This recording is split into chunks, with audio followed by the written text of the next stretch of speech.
സുഹൃത്തുക്കളെ, 2-3 ദിവസം മുന്നേ സ്വീഡനിൽ അഭയാർത്ഥികളെ പഠിപ്പിക്കുന്ന സ്കൂളിൽ പോയിട്ട് ഒരു ക്രിസ്ത്യൻ തീവ്രവാദി, ഒരു സ്വീഡൻ തീവ്രവാദി, സ്വീഡനിലെ കാട്ടുസംഘി 7 സ്ത്രീകളെയും 3 പുരുഷന്മാരെയും കൊന്നു. ഇതിനെപ്പറ്റി സംഘി ന്യൂസ് ചാനലിൽ കണ്ടില്ല, ക്രിസംഗി ന്യൂസ് ചാനലിൽ കണ്ടില്ല. ക്രിസംഗികൾക്ക് വേണ്ടി കുരക്കുന്ന എസൻസിൻ്റെ അനുബന്ധ ചാനലുകളിൽ കണ്ടില്ല. അപ്പോൾ ആ വാർത്ത നമുക്കൊന്ന് നോക്കാം. സ്വീഡനിലെ ഏറ്റവും വേസ്റ്റ് മാസ് ഷൂട്ടിംഗ് എന്നാണ് പറയുന്നത്. പക്ഷേ കുറ്റവാളിയുടെ പേരൊന്നും പുറത്തുവിടാൻ പോലീസ് തയ്യാറായില്ല എന്നാണ് പറയുന്നത്. പക്ഷേ അവിടുത്തെ മീഡിയ പറയുന്നത് അയാളുടെ പേര് റിച്ചാർഡ് ആൻഡേഴ്സൺ എന്നാണ്.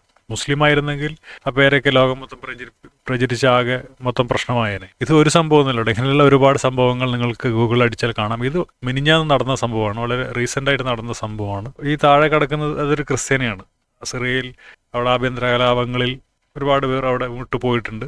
അതിൽ ക്രിസ്ത്യാനികളുണ്ട്, മുസ്ലിങ്ങളുണ്ട്, എല്ലാ ആളുകളുണ്ട്. ഈ ക്രിസ്ത്യാനികളിൽ പെട്ട ഒരാളാണ്, ഒരു അഭയാർത്ഥിയാണ്. ഇംഗ്ലീഷ് പഠിക്കാൻ വിചാരിച്ചിട്ട് പോയതാണ്. അവിടുത്തെ സ്വീഡിഷ് തീവ്രവാദിക്ക് അത് സഹിച്ചില്ല. നമ്മുടെ നാട്ടിലെ ക്രിസ്ത്യാനികളായാലും മുസ്ലിങ്ങളായാലും ഒക്കെ ഇത് ചിന്തിക്കേണ്ടതുണ്ട്. നമ്മുടെ നാട്ടിൽ അടികൂടി ഇവിടെ പ്രശ്നങ്ങളുണ്ടാക്കി മറ്റുള്ള പ്രദേശങ്ങളിൽ കയറി ചെല്ലുമ്പോൾ അവർക്ക് അസ്വസ്ഥത ഉണ്ടാകും. അവരുടെ നാടിൻ്റെ തനിമ നഷ്ടപ്പെടുന്നു എന്ന് അവർക്ക് വേവലാതി ഉണ്ടാകും. അത് കത്തിക്കാൻ അവിടുത്തെ രാഷ്ട്രീയക്കാരുണ്ടാകും. അവിടെ കെ സുരേന്ദ്രൻ ഉണ്ടാകും, സുരേഷ് ഗോപി ഉണ്ടാകും, KM ഷാജി ഉണ്ടാകും, PC ജോർജ് ഉണ്ടാകും, ആരിഫ് ഹുസൈൻ ഉണ്ടാകും, ജാമിദ ഉണ്ടാകും, രവിചന്ദ്രൻ ഉണ്ടാകും.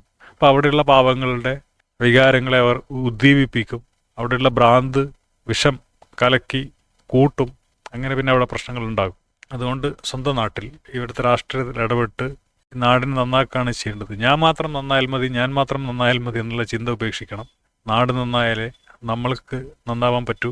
ഇപ്പോൾ ചിലർ സർക്കാർ ജീവനക്കാർ മാത്രം നന്നായാൽ മതി എന്നുള്ള ചിന്തകളുണ്ട്. യൂണിയനിൽ ചേർന്നവർ മാത്രം നന്നായാൽ മതി എന്നുള്ള ചിന്തകൾ വേറെ ചിലർക്കുണ്ട്. അപ്പോൾ ഇവർ മാത്രം നന്നായി കഴിഞ്ഞാൽ മറ്റുള്ളവർ കഷ്ടപ്പെടും. അപ്പോൾ അവർ കഞ്ചാവ് വിൽക്കാനും മറ്റും പോകും. ഈ കഞ്ചാവ് എടുത്തു കൊടുക്കുന്ന നമ്മളെ കുട്ടികൾക്കായിരിക്കും. അങ്ങനെ നമ്മുടെ കുട്ടികൾ നശിക്കും, അവിടെ നശിക്കും, ഇവിടെ നശിക്കും. അല്ലെങ്കിൽ ഇവർ ജോലിയില്ലാതാകുന്ന ആളുകൾ കലാപങ്ങൾക്ക് ശ്രമിക്കും, കുഴപ്പങ്ങൾക്ക് ശ്രമിക്കും. അതും ഈ നാട് നശിക്കാൻ കാരണമാകും. അപ്പോൾ എല്ലാവരുടെയും വികസനം എന്നുള്ളത് നമ്മുടെ സ്വാർത്ഥതയാണ്. എല്ലാവർക്കും തുല്യ പ്രാധാന്യം കൊടുക്കുക എന്നുള്ളതും നമ്മുടെ ജീവിതത്തിന് അത്യന്താപേക്ഷിതമാണ്. നമ്മുടെ അതിജീവനത്തിൻ്റെ അടിസ്ഥാന തത്വങ്ങളാണ് എന്ന് മനസ്സിലാക്കുക. നമ്മളെ മാത്രം എന്ന സംഗതി നടപ്പില്ല. സഹകരണം എന്നുള്ളത് നമ്മളുടെ നിലനിൽപ്പിൻ്റെ അടിസ്ഥാനമാണ് എന്ന് പറഞ്ഞുകൊണ്ട് നിർത്തുകയാണ്. അപ്പോൾ ശരി.